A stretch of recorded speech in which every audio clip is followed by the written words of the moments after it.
আরেকটা জিনিস দেখি, বিএনপি রিল বানানোর প্রতিযোগিতা করলো না সেটা নিয়ে। তো এই রিল বানানোর প্রতিযোগিতাতে যারা ভালো করলো তাদের তারেক রহমান মিট করবে, দেখা করবি, তো করলো, সাথে তারেক রহমানের মেয়েও ছিল, ভালো কথা। তো এটি কারা কারা আসিছিল জানেন? এই মালদা আসিছিল, বিএনপির অনলাইন সিপাল সালার। যারা জামাতকে ভোট দিতেছে প্রবাসী, তাদের সম্পর্কে কি বলে শুনেন, আগে শুনে নেন, তারপরে ওর কথা করছি। কিছু কিছু প্রবাসী দেখলাম যে তারা পোস্টাল ব্যালটে দাঁড়িপাল্লায় ভোট দিছে এবং তারা গণভোটে হ্যাঁ ভোট দিছে।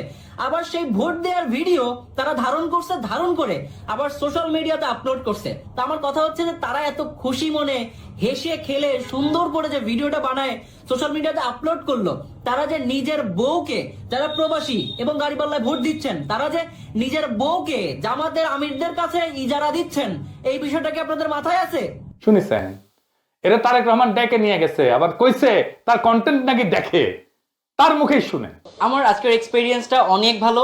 যেমন চেয়ারম্যান স্যার ফার্স্টে এখানে ঢুকে যখন সবার সাথে হ্যান্ডশেক করতেছিল, তখন উনি আমার সাথে হ্যান্ডশেক করার সময় বলছে যে I follow you a lot, that means a lot to me. কারণ চেয়ারম্যান স্যার এসে বলতেছে এমন একটা কথা, I was just hang on a moment, and তারপরে আমি স্যারে বলছি it's a great thing to me sir. মানে বুঝতেইছেন, আমি জাস্ট হ্যাং হয়ে গেছি চেয়ারম্যান স্যার যখন এমন একটা কথা বলছে। তার মানে সে যে ইতরামি করে সেটা তারেক রহমান জানে, যাই নাই তার মতো ইতরকে ডাকিছে, কনফার্ম করছে তার ইতরামি দেখে তারেক রহমান আর পছন্দ করে। তারেক রহমানের ইতরামি পছন্দ, ইতরদের পছন্দ, কারণ তারেক রহমান ইতরদের গডফাদার। এক ইতর ছিল আওয়ামী লীগের মুরাদ, এজেডা। সে মুরাদ জাইমা রহমান সম্পর্কে খুবই অশ্লীল কথা কইছিল না, আমি আর দেখাইলাম না ভিডিওটা। সেই মুরাদের মন্ত্রিত্ব গেছিল কিন্তু আওয়ামী লীগের আমলে, তার নমিনেশনও দেয় নাই পরে আওয়ামী লীগ। আর তারেক রহমান তার দলের একই মানের এক ইতরকে ডাইকা নিয়ে পুরস্কৃত করে, তাও মেয়েকে পাশে বসে। এই হইতেছে আওয়ামী লীগ আর বিএনপির তফাৎ। এই ব্যাপারে আওয়ামী লীগ বিএনপির চাইতে 1000 গুণ ভালো। সি সি সি তারেক রহমান সি। চান্দাবাজ ধান্দাবাজ এদের তো আশ্রয় দিতেছেনি, ইতরদের গডফাদার হইতে হবে আপনারে। যাই হোক, সেই রিল মেকারদের নিয়ে বৈশা তারেক রহমান বলতেছে দক্ষিণ কোরিয়া কন্টেন্ট মেক করে $12 বিলিয়ন আর্ন করেছে। শুনেন, আপনার জানা আছে সাউথ কোরিয়া খুব সম্ভব গত বছর কন্টেন্ট মেকিং থেকে কত আর্ন করেছে? $12 বিলিয়ন। শুধু আইটি কন্টেন্ট মেকিং থেকে $12 বিলিয়ন একটা সাবজেক্ট থেকে। মানে একটা জ্ঞানের কথা কইছে, ডেটা কইছে, ডেটা করলে জ্ঞানের কথা মনে হয়, প্রচুর জানে মনে হয়। তাই রহমান কন্টেন্ট ক্রিয়েটরদের সাথে বসবেন, কন্টেন্ট ক্রিয়েটরদেরকে চমকায় দিতে হবে কিছু কইয়া, তাই কিছু ডেটা লাগবে, কিছু ভালসুনকে বসে দিছে, এই ডেটা এনে দিছে গুগল টুগল করে আর কি। 600 ফিটের মতো, ওই যে 600 ফিটের ডেটা দিছিল না উনকা। তো কোরিয়ান কন্টেন্ট বলতে কি রিলস আর ইউটিউব বুঝাইছে না। দক্ষিণ কোরিয়া কন্টেন্ট এটা সাংস্কৃতিক কন্টেন্ট, এটারে বলে কে কন্টেন্ট। এর মধ্যে আছে music, movie, games, animation, broadcasting, advertising এবং ক্যারেক্টার কন্টেন্ট, মানে যেগুলো অ্যানিমেশন কন্টেন্ট ইত্যাদি, নলেজ এবং আইটি, সব এটার মধ্যে। এমনকি ওয়েবটুনও আছে। এই সব মিলে বিশ্বব্যাপী রপ্তানি থেকে আয় করছে এত টাকা, $12 বিলিয়ন। এটা দেখেন, এটা দেখাইছে। এই যে এর উপরে আরো অনেক দেশ আছে, ফ্রান্স আছে, ইত্যাদি আছে। এটা রিলস আর ইউটিউবের আয় না। কে কন্টেন্ট কোরিয়াতে গাড়ি, শিপ বিল্ডিং এর মতো একটা স্ট্র্যাটেজিক সেক্টর, আলাদা মন্ত্রণালয় আছে, বাজেট আছে, এক্সপোর্ট টার্গেট আছে। এখানে কোরিয়া ক্রিয়েটিভ কন্টেন্ট এজেন্সি বলে একটা জিনিস আছে, কেন্দ্রীয় ভূমিকা রাখে। তারা ফান্ডিং করে, ইনকিউবেশন করে এবং ওভারসিজ মার্কেট অ্যাক্সেসের জন্য কাজ করে। এইখানে এই কালচার কে কন্টেন্ট হচ্ছে রাষ্ট্রীয় সম্পদ। এটার আবার একটা স্পিল ওভার ইন্ডাস্ট্রি আছে, মানে এইটা দেখে দেখে অন্য ইন্ডাস্ট্রিগুলোতে যেটা ইফেক্ট পড়ে, যেটার মধ্যে ফ্যাশন আছে, কসমেটিক্স আছে। এই জন্যই জানি এই ইকোনমি সম্পর্কে আর কি। আমার একটা ট্রেনিং হয়েছিল, যে আমার হয়েছে যন্ত্রণা, আমার আবার জাস্টিফাই করে দেওয়া লাগে কই থেকে জানিছি এইসব। আমি এসব কইলে বিএনপির ভালচুন গুলো আইসা কয় আমি নাকি সব জানতাম। হ্যাঁ, ওই তো আশেপাশে সব মূর্খ সোদাদেরকে দেখে, তাই ওই ভাবে ওদের মতো সবাই মূর্খ সোদা। যাই হোক, এবারে আসেন দেখি কেন তারেক রহমানের প্ল্যান গুলো ডিজাস্টার হইতেছে। তার যে সমস্ত স্পেকটাকল করার চেষ্টা করতেছে সেগুলো সবগুলো ডিজাস্টার হইতেছে। এই একই মাইন্ডসেট থেকে তারেক রহমানের আই হ্যাভ এ প্ল্যান কথাটা আসছে। কিরকম? রাষ্ট্র চালাইতে প্ল্যান লাগে না। কেন লাগে না? রাষ্ট্র কোনো পাওয়ার পয়েন্ট প্রেজেন্টেশন না, রাষ্ট্র কর্পোরেশন না। রাষ্ট্র এমন একটা জিনিস না যেখানে একবার প্ল্যান বানায় 5 বছর চালানো যায়। এখানে মেলা ভ্যারিয়েবল কাজ করে, মেলা, জাতীয়, আন্তর্জাতিক, পরিবেশ, পৃথিবী, সবকিছু মিলে অসংখ্য ভ্যারিয়েবল, যেটা প্রতি মুহূর্তে চেঞ্জ হয়। আপনি দেখতেছেন না? মানে আমার রাষ্ট্র কেমন চলবে, এটা আমেরিকা কি করতেছে সেটার উপরে ডিপেন্ড করে আমার প্ল্যান বলতে যাবে। তো ট্যারিফ বদলে দিল, আমার সবকিছু প্ল্যান চেঞ্জ হয়ে যাবে। একটা নতুন ইনোভেশন হইলো, সব প্ল্যান চেঞ্জ হয়ে যাবে। আর্টিফিশিয়াল ইন্টেলিজেন্স আসলে সব প্ল্যান চেঞ্জ হয়ে যাবে। আমি কখনোই আগের প্ল্যানে রাখতে পারবো না। একটা দেশে একটা যুদ্ধ লাগলো, সব প্ল্যান চেঞ্জ হয়ে যাবে। এমনকি কর্পোরেশনও কোনো প্ল্যান এইভাবে এক বছরের প্ল্যান করে এক্সিকিউট করা যায় না। প্ল্যান একটা সর্বোচ্চ অনুমান, আর এই অনুমান তখনই ভেঙে পড়ে যখন বাস্তবতা বদলায় যায়। প্ল্যান ধরে নেয় ভবিষ্যৎ জানা, কিন্তু ভবিষ্যৎ জানা থাকে না, এটাই বাস্তবতা। আর প্ল্যান এভাবে করা যায় না, কারণ রাষ্ট্রের বাইরে থেকে, রাষ্ট্র কাঠামোর বাইরে থেকে, ব্যুরোক্রেসির বাইরে থেকে আমি আমার রাষ্ট্রের, বাংলাদেশ রাষ্ট্রের শক্তি দুর্বলতা এগুলো কিছুই জানি না। আমি আমার ব্যুরোক্রেসি কতটুকু পাওয়ারফুল সেটা জানি না, কতখানি এফিসিয়েন্ট সেটা জানি না, কতখানি দক্ষ সেটা জানি না। তো আমি এমন একটা জিনিসের উপরে বৈশাখ প্ল্যান করতেছি, জানি না যে আমার প্ল্যানটা এক্সিকিউট করবে তার শক্তিটা কেমন। কোম্পানি জানে, কারণ কোম্পানি তো রিক্রুট করে। তারেক রহমান তো রিক্রুট করেনি সচিবদেরকে, সে তো জানে না রাষ্ট্রের রিসোর্স কতটা গভীর, কোন স্ট্র্যাটেজিক এগ্রিমেন্ট আছে কিনা। আজকে যে মিত্র রাষ্ট্রের, কালকে সে শত্রু হয়ে যাবে। আজকে যেটা বাজার, কালকে সেখানে নিষেধাজ্ঞা বসবে। আজকে যে প্রযুক্তি, কালকে সে অপ্রাসঙ্গিক হয়ে যাবে। প্রত্যেক দিন নতুন কন্ডিশন তৈরি হয়, যুদ্ধ, ভাইরাস, মহামারী, মুদ্রাস্ফীতি, জলবায়ু সংকট, আর্টিফিশিয়াল ইন্টেলিজেন্স, সামাজিক বিস্ফোরণ। এই দুনিয়ায় আগাম প্ল্যান কাজ করে না, করবে না। জোর করে এইভাবে প্ল্যান কাজ করানো যায় না। তাহলে প্রশ্নটা পরিষ্কার, রাষ্ট্র চালাইতে তাহলে কি লাগে? রাষ্ট্র চালাইতে লাগে ডক্ট্রিন, যে আমি কিভাবে সিদ্ধান্ত নেব, কিসের ভিত্তিতে সিদ্ধান্ত নেব, সেটারে বলে ডক্ট্রিন। আমার ওইটা জানা থাকতে হবে। লাগে ইনস্টিটিউশনাল ইন্টেলিজেন্স, লাগে অ্যাডাপটিভ ক্যাপাসিটি, ফ্লেক্সিবিলিটি লাগে। প্ল্যান কি বলে, বলে আমরা কি করব, আর ডক্ট্রিন কি বলে, কিভাবে সিদ্ধান্ত নেব। প্ল্যান সবসময় স্থির, ডক্ট্রিন জীবন্ত। ডক্ট্রিন মানে পরিবর্তনের ভেতরে দিক না হারানো, পথ না হারানো। ডক্ট্রিন মানে কনফিউশনের মাঝে সিদ্ধান্ত নেওয়ার নীতি। আজকের বাস্তবতায় ডক্ট্রিন আজকের সিদ্ধান্ত নেয়, কালকের বাস্তবতায় কালকের সিদ্ধান্ত নেয়, কিন্তু একই নৈতিক প্রাতিষ্ঠানিক মেরুদণ্ডের উপর দাঁড়ায়। ডক্ট্রিন অ্যান্ড ইনস্টিটিউশনাল ইন্টেলিজেন্স আর অ্যাডাপটিভ ক্যাপাসিটি, তিনটে জিনিস লাগে। শক্ত রাষ্ট্রের হাতে প্ল্যান থাকে না, শক্ত রাষ্ট্রের হাতে থাকে ডিসিশন মেকিং গ্রামার। এই গ্রামার শেখায় কখন অপেক্ষা করতে হবে, কখন ঝুঁকি নিতে হবে, কখন পিছাইতে হবে, কখন আঘাত করতে হবে, কখন চুপ থাকে সবচেয়ে শক্তিশালী সিদ্ধান্ত। দুর্বল রাষ্ট্র প্ল্যান বানায়। এই রাষ্ট্রের প্ল্যানিং এর, দীর্ঘমেয়াদী প্ল্যানিং এর বিষয়টা আসিছিল কমিউনিস্ট রাষ্ট্র থেকে, সোভিয়েত ইউনিয়ন থেকে আসিছিল। স্ট্যালিন করেছিল এটা, স্ট্যালিনের 5 সালা পরিকল্পনা ছিল, 5 বছর বছর প্ল্যান করিত। এই যে 19বিংশ শতাব্দীর কথা, আগের শতাব্দীর কথা, ওর পরে 100 বছর পার হয়ে গেছে দুনিয়া। ওই সময় রাষ্ট্র ছিল খুব দুর্বল, সোভিয়েত ইউনিয়ন। সেই জন্য দুর্বল রাষ্ট্র প্ল্যান বানায়।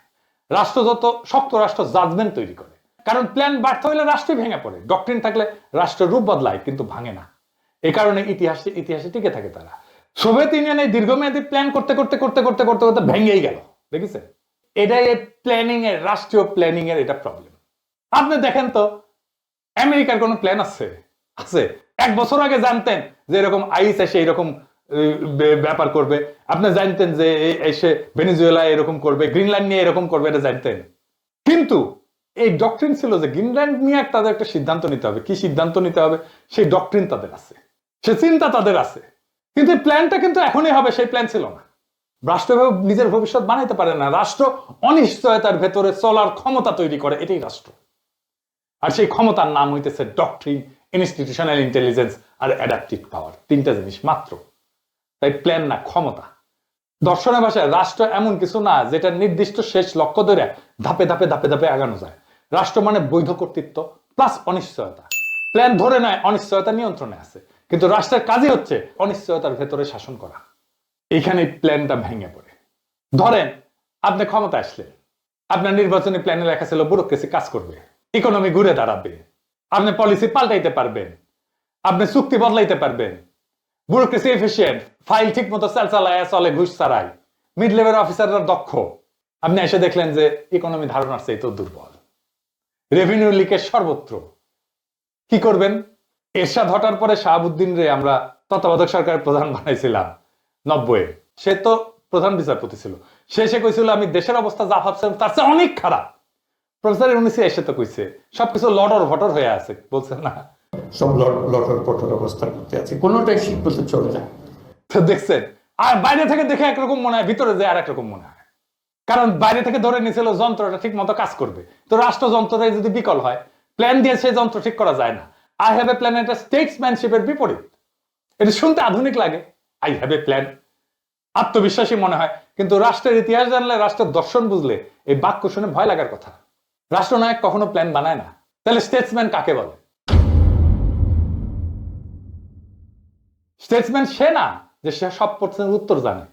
তারেক রহমান যেটা বোঝানোর চেষ্টা করে, আমি সব জানি, আমার কাছে সব তথ্য আছে, এই যে 600 ফিট আর রিলস দিয়ে বুঝাইছে না। স্টেটমেন্ট সে যে জানে সব প্রশ্নের উত্তর একসাথে জানা সম্ভব না। সে নিজেকে এক্সপার্ট ভাবে না, সে নিজেকে প্ল্যানার ভাবে না, সে নিজেকে সিস্টেমের উপরে দাঁড় করায় না, সে নিজেকে দেখে ইনস্টিটিউশনাল ইন্টেলিজেন্সের রক্ষক এই হিসাবে। সে যখন বলে আই হ্যাভ এ প্ল্যান, সে আসলে বলতেছে রাষ্ট্র আমার মাথার ভেতরে, জটিল বাস্তবতা আমার নকশায় ধরা পড়বে, আমি সব পড়তে বেশি বুঝি। এটা রাষ্ট্রনায়কত্ব না, এটা চিফ প্ল্যানার সিনড্রোম। রাষ্ট্রনায়ক আর রাষ্ট্রের চিফ প্ল্যানার এক জিনিস না। পরিকল্পনা মন্ত্রণালয়ের প্রধান না সে, এনে বিপদ। আধুনিক রাষ্ট্র কি শেখায়? আধুনিক রাষ্ট্র একটা কথা পরিষ্কার জানে, সিস্টেমটা এমন হইতে হবে যেন সবচেয়ে বুদ্ধিমান মানুষ, দেশের সবচেয়ে বুদ্ধিমান মানুষটার চাইতে সিস্টেম বেশি বুদ্ধিমান হয়। কারণ মানুষ ভুল করে, মানুষ অহংকারী হয়, মানুষ নিজের প্ল্যানের প্রেমে পড়ে যায়। ভালো সিস্টেম ভুল ধরতে পারে, নিজে ঠিক করতে পারে, নিজেকে নিজে ঠিক করতে পারে, প্রয়োজনে নেতার বিরুদ্ধে দাঁড়াইতে পারে। এটাই সবচেয়ে বড় সমস্যা যে তারেক রহমান স্টেটসম্যান না হইতেছে, প্ল্যানার হইতে চাইতেছে। সে বলতে পারতো আমি প্রতিষ্ঠান শক্ত করব, আমি সিদ্ধান্ত ব্যক্তির হাতে থেকে বের করব, আমি প্রতিষ্ঠানটাকে শক্তিশালী করব, ইনস্টিটিউশন গুলোকে দাঁড় করাবো, আমি এমন রাষ্ট্র বানাবো যেটা আমাকে ছাড়াও চলবে। কিন্তু সে বলতেছে আই হ্যাভ এ প্ল্যান। এই বাক্যের রাষ্ট্র ছোট হইতে হয়, নেতা বড় হয়। আর ইতিহাস বলে যখন নেতা বড় সেখানে রাষ্ট্র দুর্বল। রাষ্ট্র কোনো প্ল্যানার নেতা সহ্যই করতে পারে না, এটা ফিট করে না রাষ্ট্রের সাথে। কারণ প্ল্যান ব্যর্থ হইলে সংশোধনের জায়গা থাকে না, ভিন্নমত শত্রু হইয়া যায়, সিস্টেম চুপ করে থাকে, ক্ষমতা কথা বলতে শুরু করে। এটাই স্বৈরাচারের প্রথম ধাপ। রাষ্ট্র চালানো মানে নকশা আঁকে না, রাষ্ট্র চালানো মানে সবসময় অনিশ্চয়তার সাথে সহাবস্থান, এটা মাথায় রেখে। রাষ্ট্র মানেই অনিশ্চয়তা, সারাক্ষণ, সব সময়, প্রত্যেক মুহূর্তে অনিশ্চয়তা। আপনার কোনো প্ল্যান কাজ করবে না, এটাই রাষ্ট্র। যে নেতা বলে আমার প্ল্যান আছে, সে রাষ্ট্রকে নিজের মাথার ভিতরে বন্দি করে ফেলে। আর এই মাথা ভুল করলে রাষ্ট্র পড়ে যায়। তাই বলতেছে তো লোকজন তারেক রহমান দেশকে বাঁচাবে, একজন মানুষের উপরে দেশ টিকে থাকবে, দেশ এত ফেল না। তো হে বিএনপি বুঝে গেছে যে ভোটে জিতবি না, কান্নাকাটি করিচ্ছে, ভোটের জন্য কি কান্নাকাটি করিচ্ছে দেখে।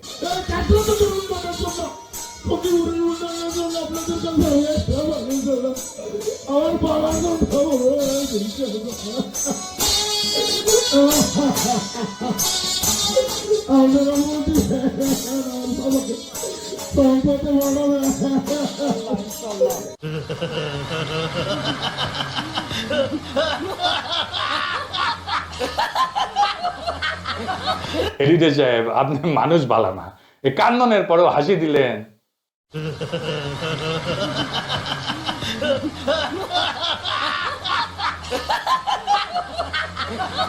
এই আবারও হাসি দিলেন না, আপনাকে আর মানুষ করা যাবে না। তো যাই হোক, বিএনপি নির্বাচনে হারবি, কারণ তারা মানুষের সামনে ভীষণ দেখায় না, তারা মানুষের সামনে ভুল আত্মবিশ্বাস দেখায়। রাষ্ট্র চালানো কোনো স্টেজ শো না, স্পেকটাকল না। রাষ্ট্র চালানো কোনো রিলসের প্রতিযোগিতা না। রাষ্ট্র চালানো মানে আই হ্যাভ এ প্ল্যান বলে হাততালি নেওয়ার খেলা না। রাষ্ট্র চালানো মানে ভুল স্বীকার করার ক্ষমতা, সিস্টেম বানানোর ক্ষমতা, নিজেকে ছোট করে প্রতিষ্ঠানকে বড় করার ক্ষমতা। এটাই রাষ্ট্র, এটাই রাষ্ট্র নেতার কাজ। বিএনপি আজকে যা করতেছে, তারেক রহমান যা করতেছে, ওইটা রাষ্ট্র নির্মাণের কাজ না, ওইটা ক্ষমতা দখলের সাইড প্রেজেন্টেশন। আর এলিট বলেন, মিডল ক্লাস বলেন, এডুকেটেড সোসাইটি বলেন, পশ্চিম বলেন, সবাই এক জিনিসটা আগে বোঝে, যে দলের নেতা ডেটা ঠিক মতো বলতে পারে না, মোতায় রাখতে পারে না, সে দলের মেধা নাই, চাটুকারিতা দিয়া চলে। যে দলের প্ল্যানার মানে নিজের মাথা, সে দল ক্ষমতায় গেলে রাষ্ট্রকে জিম্মি করে ফেলবে। এরা নির্বাচন যাইতে পারে, প্রচারণা চালাইতে পারে, এবং আমি মনে করি ধানের শেষ এবার ভালো করবে, অনেক ভালো করবে। গত নির্বাচনের চাইতে 20 গুণের মতো বেশি সিট পাবে। গত নির্বাচনে তো 5টা পেয়েছিল, তাই না? তো তাহলে 20 গুণ হলে কয়টা হয় হিসাব করে নেয়। বিএনপির রাষ্ট্র চালানোর কোনো ক্ষমতাই নেই, ওদের ওই হ্যাডমই নেই, রাষ্ট্র বুঝেই না। রাষ্ট্র যে বিচক্ষণতা দিয়ে চলে, যে ইন্টেলিজেন্স দিয়ে চলে, সে বিচক্ষণতা পুরা বিএনপির সিস্টেমের মধ্যে নাই। সেজন্য ওইখানে বাংলাদেশের ভবিষ্যৎ নাই। আজ থেকে মনে রাখবেন, বিএনপির সমস্যা ইস্তেহার না, বিএনপির সমস্যা তারা এখনো রাষ্ট্র শেখে নাই, তারা রাষ্ট্র বোঝে নাই, রাষ্ট্র কেমনে চলে, কেমনে চালাইতে হয় সেটা জানে না। তারা নির্বাচনে শুধু অংশ নেয়, কিন্তু ভবিষ্যৎ বানায় না। আমরা সেই ভবিষ্যৎ বানাবো, সেই ভবিষ্যতের পথে যাত্রা শুরু হবে 12ই ফেব্রুয়ারি নির্বাচনের মধ্যে দিয়ে। সেই দিন আমরা বাংলাদেশের জনগণকে আবার বিজয়ী করব ইনশাল্লাহ। ইনকিলাব জিন্দাবাদ।